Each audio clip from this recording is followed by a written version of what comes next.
Siapa itu yang disebut dengan masakin? Masakin itu adalah jamak dari miskin.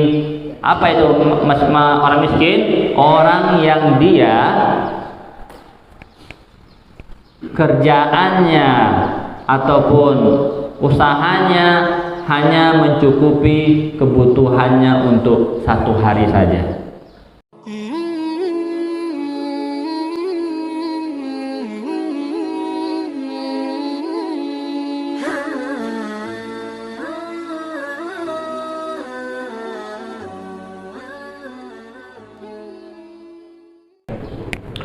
Assalamualaikum warahmatullahi wabarakatuh.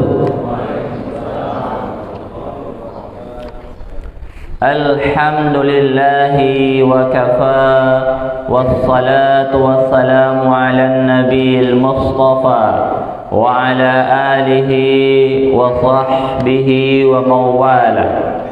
أشهد أن لا إله إلا الله وحده لا شريك له وأشهد أن محمدا عبده ورسوله لا نبي ولا رسول بعده. رب اشرح لي صدري ويسر لي أمري واحلل عقدة من لساني يفقه قولي. اللهم ربنا زدنا علما warzuqna fahman. Allahumma faqihna fid din wa'allimna ta'wil, amin ya rabbal alamin. Hadirin yang dimuliakan Allah Subhanahu wa taala, terima kasih ya sudah menunggu. Mohon maaf tadi ada sedikit yang Allah Subhanahu wa taala ujikan pada kita. Inilah pentingnya nikmat syukur. Pagi hari ini kami Allah uji dengan sedikit rasa sakit di perut. Nah, satu sedikit saja Allah ambil, rasa sehatnya Allah ambil sedikit, Allah ganti dengan rasa sakit. Seandainya ini dilamakan, nggak jadi kajiannya pagi ini. Namun alhamdulillah dilamakannya sebelum subuh tadi. Nah, jadi alhamdulillah pagi hari ini sudah agak lumayan. Maka oleh karena itu syukur kembali kepada Allah Subhanahu wa taala. Kita yang hari ini tidak Allah sakitkan, kita yang hari ini Allah sehatkan. Karena itu sangatlah mahal. Lebih-lebih lagi nikmat sehatnya iman. Kalau badan yang sakit, obatnya banyak, dokternya ada di mana-mana. Kalau iman yang sakit, dokternya itu perlu ada imannya itu sendiri. Perlu datangi dokter yang utama, yaitu Allah Subhanahu wa taala. Namun kalau imannya nggak ada, maka nggak akan pernah datang kepada Allah Subhanahu wa taala. Tempatnya di mana? Di masjidnya Allah Subhanahu wa taala ya. Jadi kalau kita sakit imannya, datangnya ke masjid. Nah, insya Allah imannya akan terobati. Oleh karena itu, mari selalu kita bersyukur kepada Allah Subhanahu wa taala. Semoga Allah Subhanahu wa taala selalu menambahkan nikmatnya untuk kita, keberkahan dari nikmatnya untuk kita, sehingga dengan nikmat itu kita bisa gunakan untuk mentaati Allah. Semua orang punya nikmat. Yang punya nikmat tidur nggak cuma, tapi yang duduk di sini juga punya nikmat tidur Allah kasih. Tapi tidurnya orang-orang yang diberkahi bisa bangun subuh. Tapi tidurnya orang yang Allah tidak berkahi, tidurnya kebablasan tiap pagi, tiap subuh kebablasan. Nah itu tidurnya belum diberkahi. Salawat dan salam berbaginda Rasul kita Nabi Muhammad sallallahu alaihi wasallam. Allahumma salli ala Muhammad wa ala alihi wa ashabihi wa man tabi'ahu bi ihsanin ila yaumiddin. Rasulullah telah mengajarkan kita banyak hal yang semua itu tidak ada yang tidak bermanfaat dan berfaedah bagi kita. Oleh karena itu, marilah kita banyak-banyak mempelajari sirah beliau, perjalanan hidup beliau, agar nantinya kita dapat mengambil banyak ibrah dan pelajaran. Di antaranya adalah salah satunya yaitu sistem atau manajemen masjid. Yang mana masjidnya Rasulullah itu adalah masjid yang tidak pernah mati selama 24 jam. Selalu ada kegiatan-kegiatan pembangunan iman. Bukan pembangunan temboknya Pak ya, pembangunan iman, pembangunan amal, pembangunan ilmu di sana. Tidak pernah berhenti. Dan insya Allah ya, kita kemarin bicara dengan DKM, insya Allah kita akan lakukan satu persatu, tahap bertahap, bagaimana ini masjid tidak pernah mati dalam 24 jam. Selalu ada yang mengisi. Mungkin hari ini isi Ustadz, nanti isi remajanya, yang isi yang lebih tuanya atau yang bagian yang lainnya. Yang penting hidup terus dengan amalan-amalan. Sedang jemaah salat subuh yang dirahmati Allah Subhanahu wa taala. Insyaallah di pagi hari ini kita akan meneruskan pelajaran kita mengenai faraid. Di pekan sebelumnya kita sudah membahas ya tentang siapa saja ahli waris daripada kaum laki-laki dan juga daripada kaum perempuan. Sebelumnya kami waktu menulis itu rasanya sudah lengkap. Pas saya lihat di YouTube ada satu yang kurang saya menulisnya. Ini saya tandain Pak ya. Ada satu yang kami kurang menulisnya, jadi mohon maaf. Kadang-kadang kalau begini Pak rasanya udah full. Pas dibeginiin ada yang kurang. Yang mana? Apa ada yang tahu di antara jemaah? Yang mana yang kurang? Kalau yang saya bilang kemarin kan rumusnya laki-laki itu. Loh ini kok kehapus ya? Anak perempuannya? Anak perempuan, ini kehapus ya.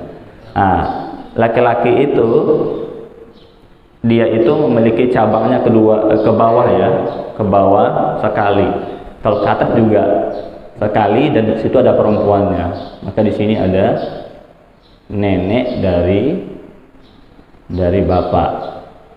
Tapi kakek dari ibu nggak ada ya. Nah itu yang kemarin yang belum ketulis. Oke. Insya Allah di pagi hari ini kita akan belajar tentang adab. Ustadz, jadi sudah masalah pembagian warisan ini setelah Allah perintahkan kita untuk memberikan warisan kepada kaum laki-laki juga perempuan yang ini nggak pernah terjadi di sebelum-sebelumnya. Kemudian ayatnya Allah teruskan dengan adab dalam membagi warisan. Ini canggihnya Pak ya. Udah pembagiannya udah harus sesuai dengan ketentuan Allah, adabnya pun langsung Allah ajarin dalam ayat Al-Quran. Ini dia istimewanya pembahasan faraid ini. Ada ketemu adab mau sahur dalam Al-Quran ketemu? Nggak ada. Ya. Kenapa? Kalau ada dalam sahur cukup pakai hadis Nabi, lengkap semuanya. Tetapi untuk masalah faraid langsung Allah ngajarin. Kembali lagi kepada apa yang pernah kami sampaikan, karena Allah tahu keserakahan umat itu sangatlah besar. Manusia itu serakahnya besar. Jadi sekarang bagaimana adab ini bisa kita pahami, kemudian bisa kita praktekkan nantinya. Jadi kaum muslimin yang dirahmati Allah Subhanahu wa taala, baru tadi malam kami didatangi oleh beberapa mahasiswa yang berkonsultasi tentang mewaris. Dia tanya, Ustadz, jika ibu saya meninggal, bapak saya dapat nggak? Kebetulan bapaknya bapak tiri. Dapat. Masih nikah nggak? Masih. Sudah cerai? Belum. Oh, ada. Berapa Ustadz? 1/4. Wah, banyak sekali Ustadz. Nah, itu saya kata. Itu yang datang mau belajar, tapi langsung keluar sifat serakah. Padahal dia mau belajar katanya. Oh, antum ingat, ini bukan dari saya, dari Allah. Dari Allah 1/4-nya, bukan dari saya. Saya hanya menyampaikan apa yang Allah sampaikan dalam Al-Quran. 1/4 buat suami tersebut. Nah itu, wah nggak bisa, kan ibu saya yang banyak kerja ini semacam. Wah, nah ini nanti kita bahas lagi lebih panjang ya. Makanya sifat serakah itu luas, ya. Sifat serakah manusia itu luas. Maka Allah Subhanahu Wa Taala langsung membahas adab-adabnya ketika membagi warisan. Mari kita dengarkan ayatnya. A'udzubillahi minasyaitonirrajim. Bismillahirrahmanirrahim. wa idza hadaral qismata ulul qurba wal yatama wal masakin farzuquhum min wa qulu lahum qawlan ma'rufa. Ini adalah surah An-Nisa ayat 8, kelanjutan daripada ayat 7 yang kemarin kita bahas. Apa makna ayat ini? Yang pertama, sebelum saya memberikan maknanya, menyampaikan apa isi kandungannya, ayat ini menjadi perdebatan di antara ulama-ulama tafsir. Apa kata ulama tafsir? Ahiya muhkamatun am mansukha. Apakah ayat ini muhkamah, berlaku hukumnya, am mansukha, atau terhapus, dihapus hukumnya. Nah, mungkin kalau muhkamah jemaah sekalian udah paham lah ya, mungkin ya, tapi nggak tahu juga. Ini saya mencoba berpositif thinking ini, berhusnuzon. Muhkamah itu ayat itu apa isi kandungannya, maka harus dilakukan. Itu namanya muhkamatun. Seperti qul huwallahu ahad, katakanlah Allah itu esa, Allah itu satu. Itu muhkamah ayatnya. Sampai sekarang hukumnya wajib kita mengesahkan Allah. Kalau kita menduakan Allah, mentigakan Allah, mengempatkan Allah, maka kita menyalahi qul huwallahu ahad. Itu namanya ayat muhkam, berlaku hukumnya. Kalau mansukha, itu ayat mansukhatun, ya, dihapus apanya, hukumnya. Emang ada Ustaz di Al-Quran ayat yang dihapus hukumnya? Banyak. Ada yang tahu jemaah? Yang paling sering saya kasih tahu tentang hukum khamar, hukum minum khamar atau minuman keras. Dalam beberapa ayat dalam surah An-Nahl disampaikan tentang masalah khamar itu ada manfaatnya. Akan tetapi ketika turun ayat innamal khamru wal maisiru wal ansabu wal azlamu rijsum min amali syaitan, maka ayat tentang khamar sebelumnya yang turun lebih dahulu daripada ayat ini, hukumnya tidak dipakai lagi, hukumnya mansukh. Apa sebelumnya? Contohnya apa? Wala taqrabus sholata wa antum sukara. Jangan kamu dekati salat sedangkan kamu dalam keadaan mabuk. Jikalau dipakai ini hukum, maka orang bisa minum minuman keras tapi nggak lagi sholat. Maka para ulama menyampaikan ayat yang wala taqrabus sholah wa antum sukara telah terhapus hukumnya oleh ayat innamal khamru wal maisiru wal azlamu rijsum min amalis syaitan fajtanibu. Itu diantaranya contoh ayat yang terhapus hukumnya. Ayatnya ada, hukumnya terhapus. Ini kajiannya luas Pak ya kalau udah ngaji tafsir itu. Jadi kalau kita belajar baca Quran, jangan langsung tembak-tembak saja, Ustaz ini begini dalam Quran Ustaz. Tanya sama ulamanya. Mana tahu yang ayat yang kita baca adalah ayat mansukh, ya. Ayatnya hukumnya tidak wajib dilakukan karena sudah ada ayat yang membatalkan ayat itu lagi. Jadi ayat membatalkan hukum ayat yang lain ada dalam Al-Quran. Luas ya Pak ya kajiannya ya. Nanti itu kajiannya dalam kajian tafsir insyaallah. Nah, di dalam perdebatan ini kami itu membaca sekitar 5 sampai 7 kitab tafsir, mulai tafsir At-Tabari, Al-Qurtubi, Ibnu Katsir, lalu ada As-Sa'di, Jalalain, lalu ada Al-Munir. Itu kami baca kitabnya dan perdebatannya sama semua, apakah ini muhkamah ayatnya atau mansukh. Namun pendapat yang paling kuat diantaranya adalah pendapat hadhil ayatu muhkamatun. Ini ayat muhkamah, hukumnya dipakai, tidak terhapus hukum yang ada dalam ayat ini. Dan itu alasannya sangat panjang, mungkin nggak bisa saya jelaskan di sini. Namun ini adalah pendapat jumhur, sebagian besar daripada ulama-ulama, termasuk imam yang 4. Mereka berpendapat ini ayat muhkamatun ya. Nah, apa isinya Ustaz? Dengarkan adabnya dalam membagi warisan. Wa idza hadaral qismata ulul qurba wal yatama wal masakin. Dan apabila ada hadir ya, ketika membagi warisan itu karib kerabat, wal yatama anak yatim, wal masakin orang-orang miskin. Hadar di sini ada dua makna, Pak. Hadir, kita bagi warisan, dia hadir di majelis pembagian warisan. Itu makna pertama.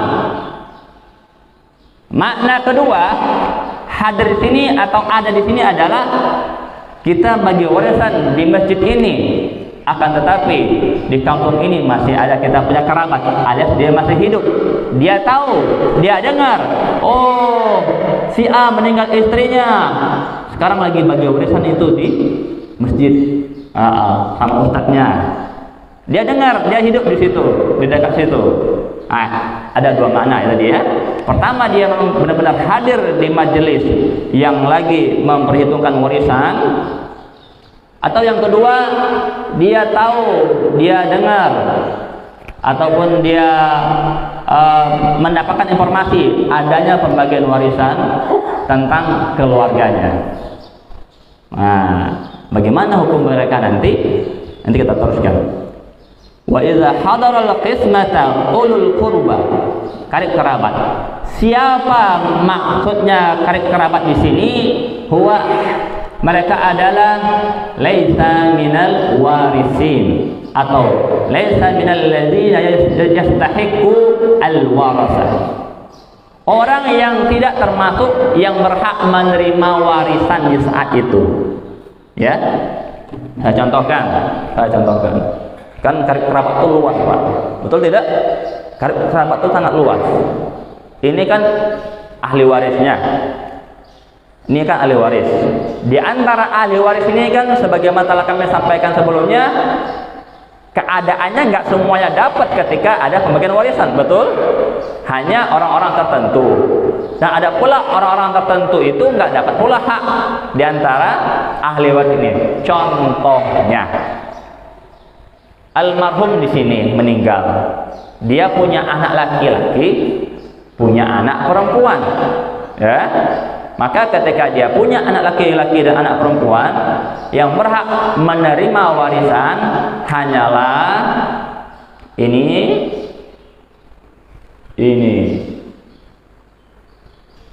sama di antara ini. Apa? Yang kiri, oh ya, warna merahnya nggak jelas Pak ya. Ini warna merah kemarin. Saudara perempuan seibu, istri, mana lagi yang jelas? Ibu, nek, saudara perempuan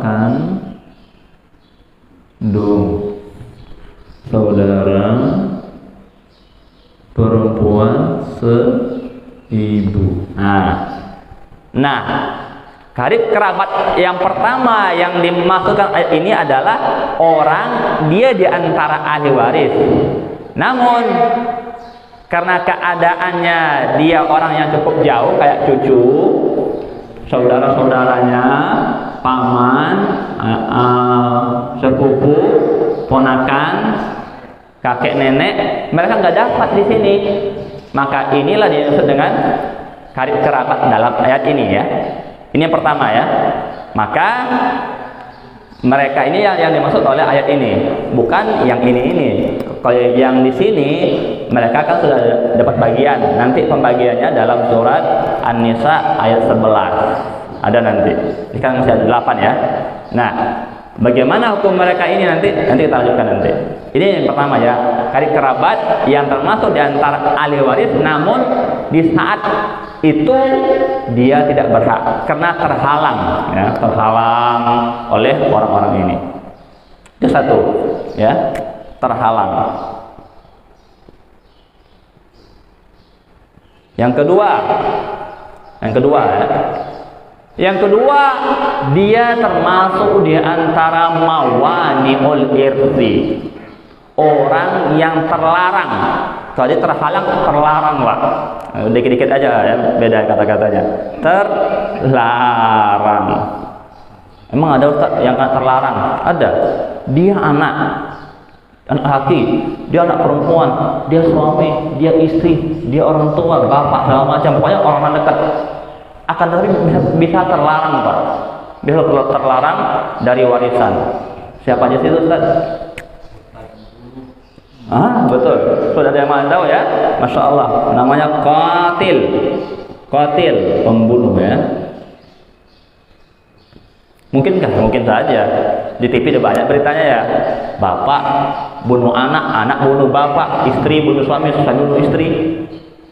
Seyogyanya, kalau bukan dia yang menjadi pembunuhnya, dapat dia. Akan tetapi karena dia yang bunuh, bisa jadi masuk dalam golongan terlarang mendapatkan warisan. Haram bagi dia warisan itu. Kalau ini mungkin dikasih nggak, Pak?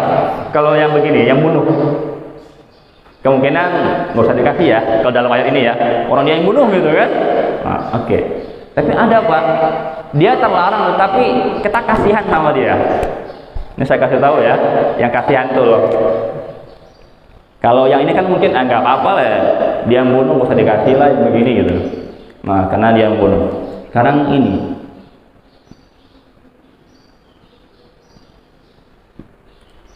kebaca ya, Pak ya? Kebaca kan? Anak zina. Anak zina la yastahiqul warasah. Anak hasil berzina tidak berhak akan warisan. Maka dia terlarang. Maka seandainya ada di antara kaum muslimin saudara-saudaranya mungkin naudzubillah ya, jadi kalau ada ternyata dulu saudara saya belendung duluan, Ustaz, belendung. Balonnya lebih gede dulu, cepat gedenya. Sebelum masanya udah gede duluan. Itu hasil zina kan? Nah, ingat, di antara yang menjadi masalah kena zina adalah warisan. Nggak berhak dia. Nah, orang begini, Pak, kalau anak zina, anak hasil zina, udah kasih kayak ini, dikasih. Dia termasuk kerabat, namun terlarang karena dia termasuk dalam golongan anak yang hasil dari perbuatan zina. Nanti ada pertanyaan sama saya, masuk pertanyaannya. Ustaz, kan anaknya bukan anak yang berdosa. Kan yang lakuin dosa bapak ibunya. Ya enggak? Betul? Apa ibunya bikin dosa kan, bukan anaknya. Nah, tapi dia tuh anak hasil perbuatan yang tidak halal. Betul? Nah inilah salah satu di antara besarnya efek negatif dari perbuatan zina itu. Anak itu menderita loh. Kalau kita berzina. Ini sampai mati loh, udah hidup besar, udah digedein anaknya, kita mati, anak kita nggak apa-apa dari kita sendiri. Nauzubillah tsumma nauzubillahi min dzalik. Ini yang terlarang ya. Nah, ini yang caranya. Kalau yang membunuh saya nggak akan bahas karena biasanya udah pada marah itu, nggak bikin dikasih ya begini nih. Kemudian yang ketiga, karib kerabat yang termasuk zawil arham. Apa tuh zawil arham? Zawil arham itu adalah orang yang masih punya hubungan kekeluargaan namun nggak masuk dalam ahli waris. Contohnya, di sini kan ada anak perempuan. Anak perempuan masih punya anak ya, tapi sini nggak masuk waris, ahli waris ya. Nah, ada anaknya, cucu laki-laki, cucu perempuan. Nah, ini disebut dengan zawil arham. Ya. Siapa lagi di sini? Di atas sini ada nenek, sini ada kakek kan? Kakek. Ini disebut dengan zawil arham. Orang yang nggak menerima waris, tapi dia masih punya hubungan kekeluargaan dengan kita. Nah, mereka termasuk dalam ayat ini. Yaitu karib kerabat yang bukan yang nggak termasuk orang yang menerima warisan di saat itu. Saya contohin yang mudahnya aja ya. Saya meninggal dunia, kemudian saya punya anak laki-laki, punya anak perempuan. Nah, namun sebelum saya membagi, ternyata ada cucu saya dari anak perempuan saya yang hadir, yang masih hidup dan tahu kalau kita lagi bagi warisan, maka orang ini nanti dikasih, ya, orang ini nanti dikasih. Kasihnya gimana Ustaz? Nanti saya jelaskan setelah ini ya. Oke, ketahui dulu siapa itu ulul qurbanya, yaitu orang yang tidak mendapatkan warisan pada waktu itu. Apa kata Allah? Jikalau mereka seperti itu, maka farzuquhum min, kasih mereka sedikit. Kasih mereka sedikit daripada harta warisan yang ada. Ini diantara kewajiban ahli waris sebelum membagi warisannya. Ya, jikalau kita punya karib kerabat yang enggak berhak mendapatkan warisan pada waktu itu, maka kasih mereka. Jangan biarkan mereka lapar mata. Lapar mata. Dia hadir di bagi warisan, lihat angka-angka Pak Adri 170 juta haknya. Sampingnya ada saudara anaknya Pak Adri umpamanya yang nggak berhak mendapatkan. Aduh, lumayan banyak ya. Saya dapat nggak ya? Ya minimal 200.000 lah. Kasihlah dikit. Kita semua ahli waris dapatnya gede-gede. Karib kerabat tadi, karena dia nggak berhak dapat warisan, udah ya minumannya minum aqua. Nggak begitu. Ini adabnya Pak. Islam itu begitu. Hai antum ahli waris, antum udah punya hak. Kalau orang tua antum kaya raya, pasti hak antum gede. Udah dipastiin Pak. Kenapa? Jumlahnya nggak ada yang di atas 1/10, nggak ada. Semua di bawah, 1/2, 1/3, 1/6. Kalau hartanya 1 M aja, 1/6-nya tuh udah lumayan itu. Ratusan juta Pak ya, 1/6-nya. 1/8-nya aja masih banyak kok. 1 juta lebih. Kalau 1 M hartanya, bagaimana yang punya perusahaan besar itu? Mereka bagi warisan, tetapi nggak pernah dilihat itu karib kerabat yang nggak mendapatkan warisan waktu itu. Jangan sampai mereka lapar mata, jangan sampai mereka lapar telinga, jangan sampai mereka lapar hatinya ya. Perutnya lapar. Nah, jadi ayat ini maksudnya untuk siapa? Untuk warisan yang memiliki banyak warisannya. Ustaz, kami keluarga sederhana Ustaz. Warisannya cuma sebiji motor, second pula lagi. Kalau dijual-jual kayaknya cuma 5 juta Ustaz. Kami saudara 7 orang. Gimana dong sama karib kerabat itu Ustaz? Nah, nanti kita bahas ini. Gimana caranya kalau kita bagi warisan tapi nggak banyak? Kalau banyak begini caranya ya, kalau dikit begini pula caranya. Ada adab-adabnya. Oke. Yang pertama tadi adalah buat karib kerabat. Buat karib kerabat. Yang kedua, wal yatama, anak-anak yatim. Anak yatim di sini maksudnya adalah anak yatim yang bukan juga ahli waris. Yang bukan juga ahli waris. Kalau anak yatim yang dia adalah ahli waris yang mendapatkan warisan, tentu dia sudah punya haknya sendiri. Betul tidak? Betul. Seandainya dia adalah anak perempuan, maka haknya ada setengah. Jikalau dia adalah anak laki-laki, maka dia mendapatkan sisa nantinya. Sudah ada. Jikalau anak yatim itu adalah ahli waris. Nah, bagaimana dengan anak yatim yang bukan ahli waris? Anak yatim di komplek ini, bagaimana? Kasih mereka sedikit, ya, sebagai bahwasanya tanda apa tuh? Tanda kalau kita itu lagi dapat rezeki nomplok. Warisan itu Pak, rezeki turunan Pak, turun, jatuh duriannya. Yang berusaha bapak kita, ibu kita, kalau pas dia mati kita yang ketiban untungnya. Lalu nggak mau pula kasih dikit sama tetangga yang yatim? Sama kerabat yang yatim? Nah, ini nih, hilangkan sifat yang tadi saya sampaikan di awal, serakah. Ya, sifat serakah. Nah, jadi kalau kita sebagai warisan, ada ini anak yatim, ada ini kerabat yang nggak dapat warisan, ayo siapin. Tetangga kita yatim 5 orang nih, kerabat yang dapat diantara ahli waris ada 7 orang nih, yang tapi dia nggak dapat ini karena ada saya laki-laki, anak laki yang umpamanya kan. Oh, Zahil Arham ada berapa orang? Ah, udahlah, 1 orang gopek lah. Gopek itu apa? 50 ya? Gopek itu berapa Pak ya? 500. Oh ya, saya nggak lancar bahasa duit itu, nggak lancar saya. Bahasa duit saya nggak lancar.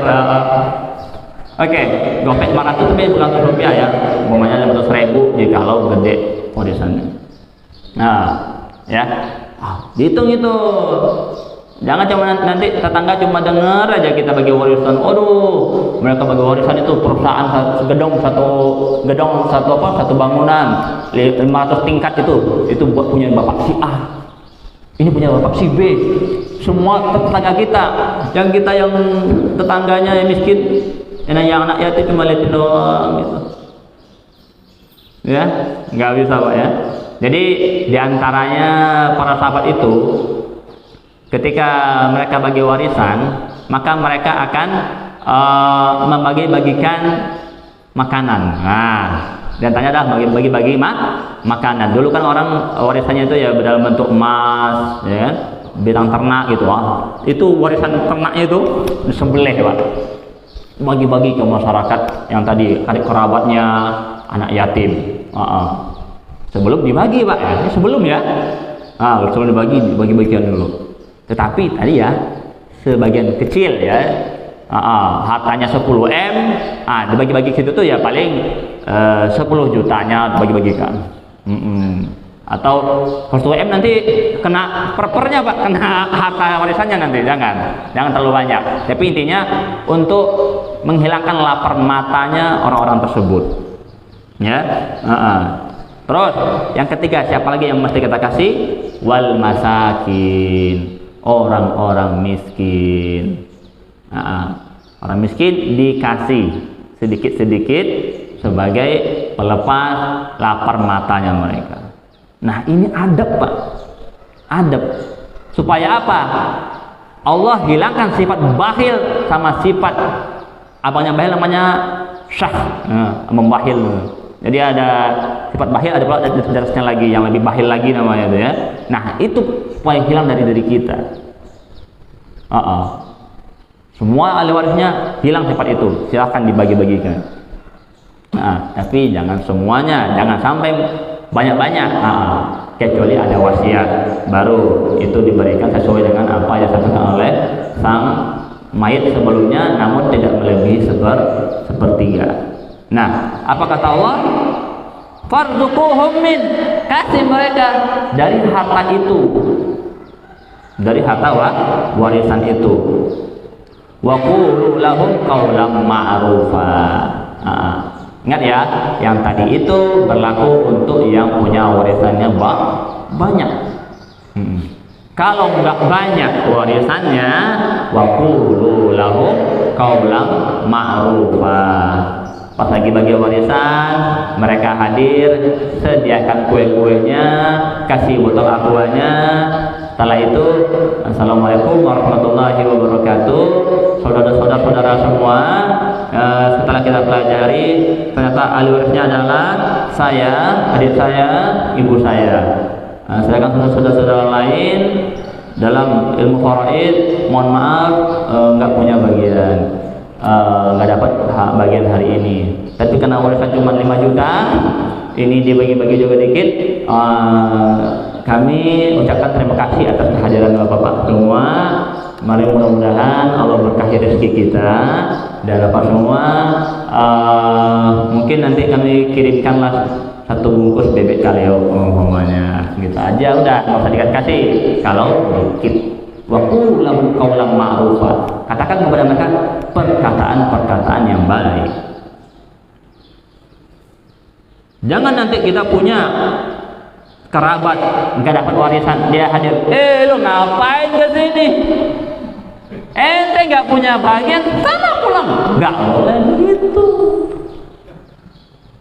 Ya, saya pernah Pak bagi warisan sekali, begitu Pak, saya kaget jadinya, saja jadi merasa bersalah, saya duduk di situ kan. Lalu, mohon maaf nih, anak tiri dari almarhum. Anak tiri itu nggak punya warisan Pak ya, nggak punya hak ya. Anak tiri dari almarhum ya.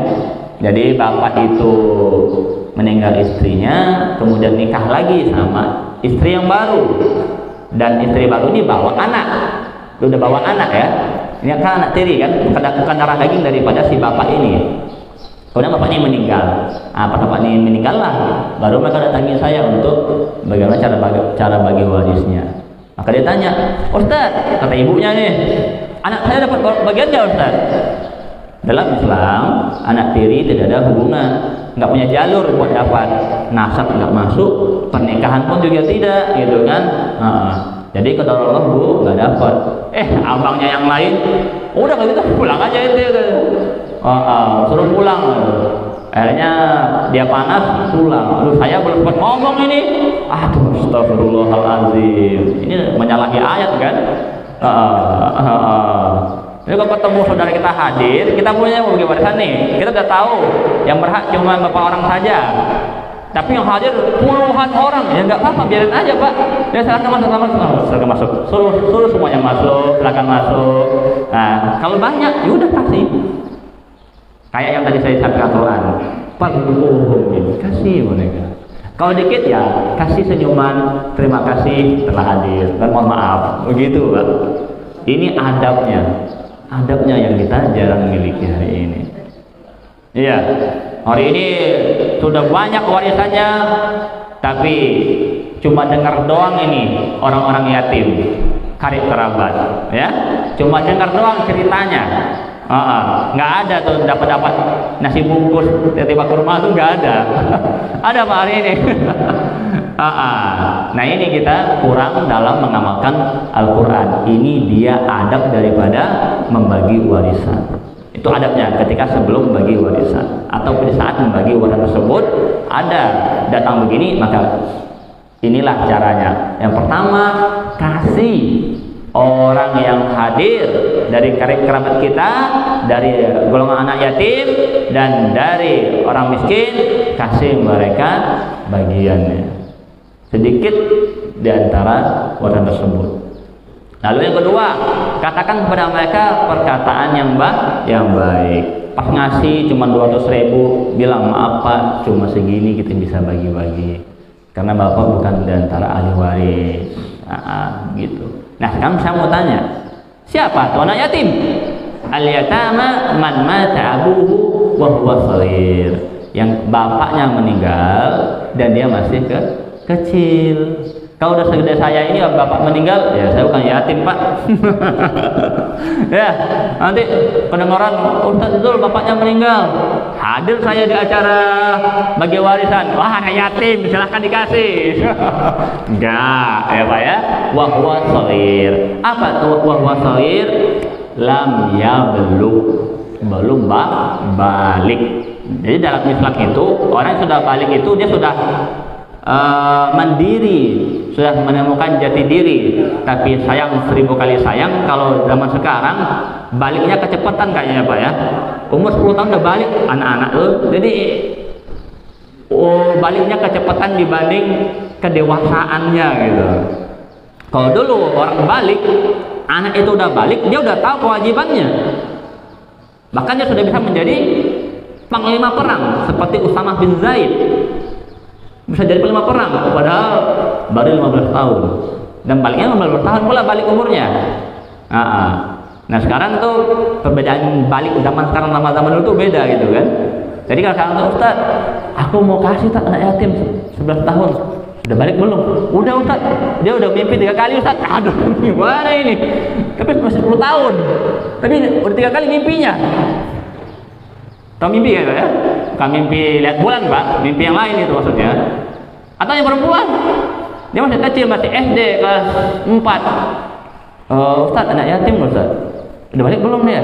Udah Ustaz, udah tiap bulan itu ada tamunya Ustaz. Aduh, gimana ini? Tapi ini masih kecil.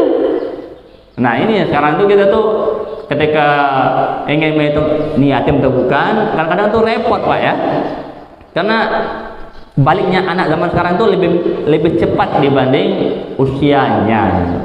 Karena banyak faktor ya, banyak faktor. Ada lingkungan lah, ada makanan dan segala macamnya. Akan tapi rumus awalnya adalah yatim itu adalah man mata abuhu wa huwa shaghirun wa allazi lam yablugh. Belum balik.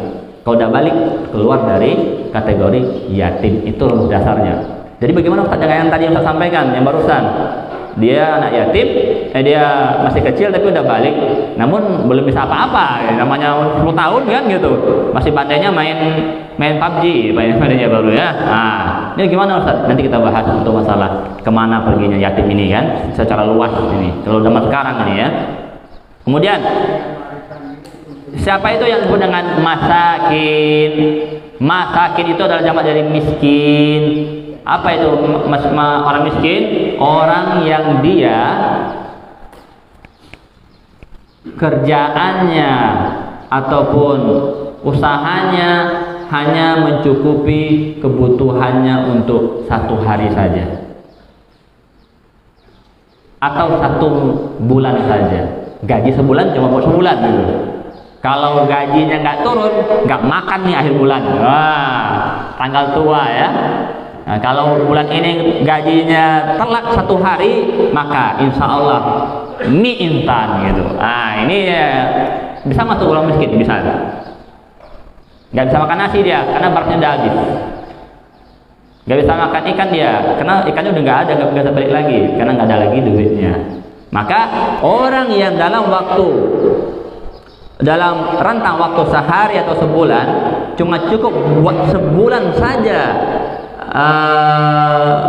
keuangannya, pendapatannya, maka itu adalah orang miskin. Ustadz, dia bisa Ustadz, maka tiap bulan gajinya itu bisa buat makan, bisa buat DP motor, bisa buat DP rumah. Miskin nggak Ustadz? Enggak. Ya, DP rumah segala macam itu kan, cicilan segala macam, itu nggak miskin Pak. Nah, jangan pernah daftar jadi orang miskin kalau begitu antum. Kalau antum daftar, antum makan hak saudara antum lain yang memang betul-betul miskin. Nah, jadi cek Pak, diketahui dulu miskinnya tuh benar miskin apa enggak. Itu menurut para ulama. Kalau fakir di bawahnya, dia pendapatannya tidak mencukupi sampai dengan kita kasih anak yatim, kasih fakir miskin, dikasih mereka sedikit penghilang lapar matanya. Yang kedua, waqulu lahum qaulan ma'rufa. Katakan kepada mereka perkataan yang baik-baik. Jangan usir mereka, jangan hina mereka dan lain sebagainya. Ente ngapain hadir di sini? Bukan waris kok ente, nggak boleh begitu ya. Itu tidak boleh. Nauzubillah sama nauzubillah min dzalik.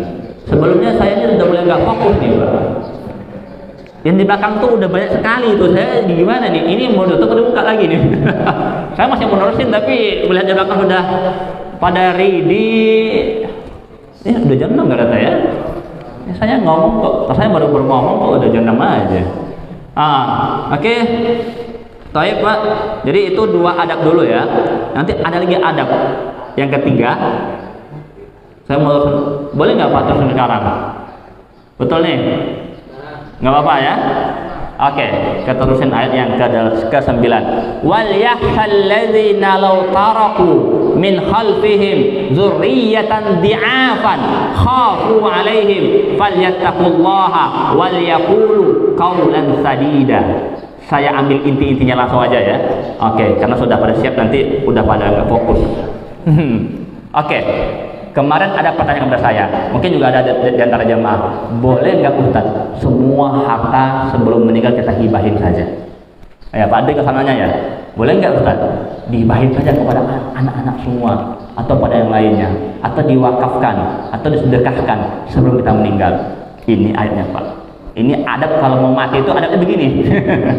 Wal yahsal ladzina law taraku min khalfihim dzurriyyatan di'afan.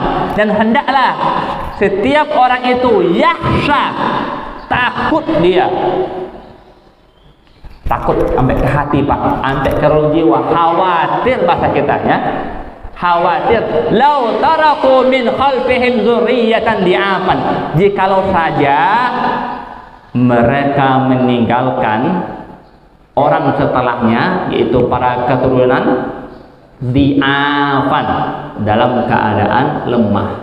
Di'afan itu jamak dari dhaif, banyak kelemahan. Artinya apa? Kalau kita orang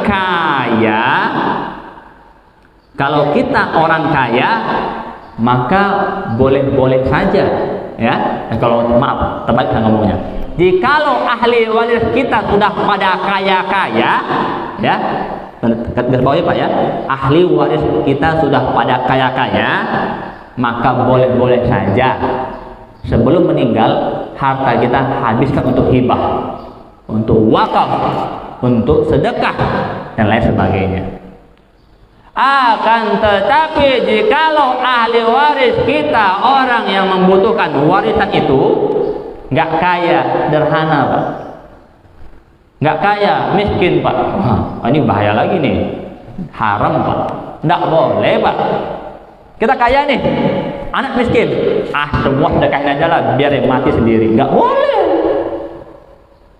Wal yahsal ladzina law taraku min khalfihim dzurriyyatan di'afan. Enggak boleh kita meninggalkan anak keturunan kita dalam keadaan lemah.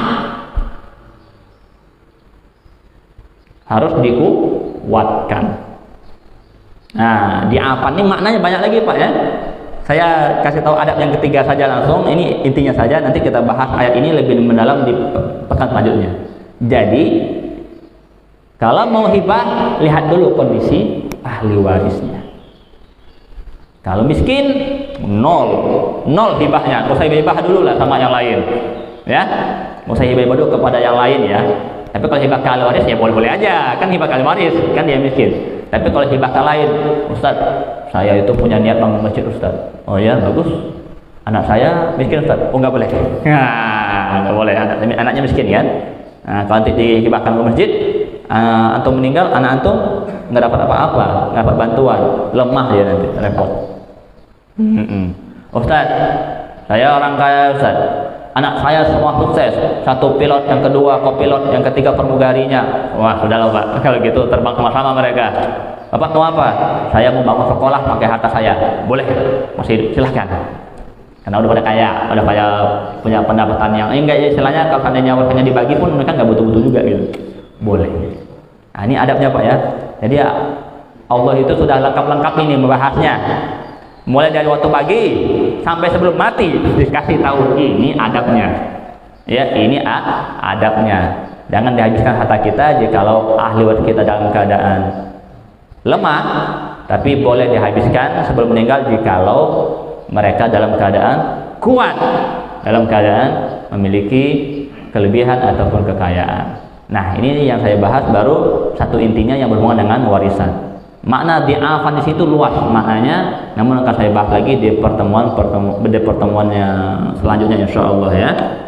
Nah, mungkin sekian dulu dari kami. Mudah-mudahan Allah Subhanahu wa taala berkahi, dan insyaallah besok kalau udah siap begitu saya tahu ya, biar saya cepat menyelesaikan.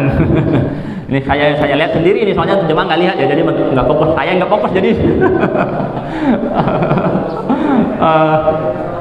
Ustaznya lihat dari tadi tuh ada yang nyiapin segala macam di belakang gitu kan. Ya Allah. Oke, baik, mungkin sekian saja. Mari kita tutup dengan doa kafaratul majlis. Subhanakallahumma wa bihamdika asyhadu an la ilaha illa anta astaghfiruka wa atubu ilaik. Wassalamualaikum warahmatullahi wabarakatuh.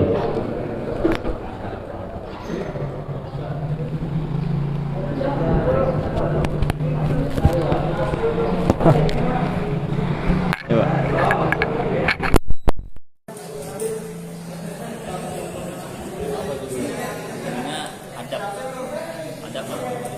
Bapak-bapak di